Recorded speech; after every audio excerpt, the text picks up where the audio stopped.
নাই, বরং তিনি কারাগারে বন্দী হয়েছেন। বছরের পর বছর তিনি কারা প্রকোষ্ঠে, অন্ধকার প্রকোষ্ঠে তিনি দিনাতিপাত করেছেন। বেগম জিয়া 80 পর বয়সে তিনি কারারুদ্ধ হয়েছেন। জীবন মৃত্যুর সন্ধিক্ষণে থেকেও তিনি দেশ ছেড়ে পালিয়ে যান নাই, তার নেতা কর্মীদের পাশে তিনি ছিলেন। আওয়ামী লীগকে প্রশ্ন করি, আপনাদের নেত্রী কাজটা করলো কি? কাজটা করলো কি?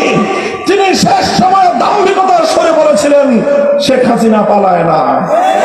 এই কথা বলে তিনি আওয়ামী লীগ, যুবলীগ, ছাত্রলীগের কফিনে সর্বশেষ ব্রেকটা ঠুকেছেন। তাদেরকে জনগণের উপর আরো বেশি হায়নার মতো হামলা চালানোর জন্য তিনি তাদেরকে উস্কানি দিয়েছেন। উস্কানি দিয়ে আওয়ামী লীগকে, যুবলীগকে,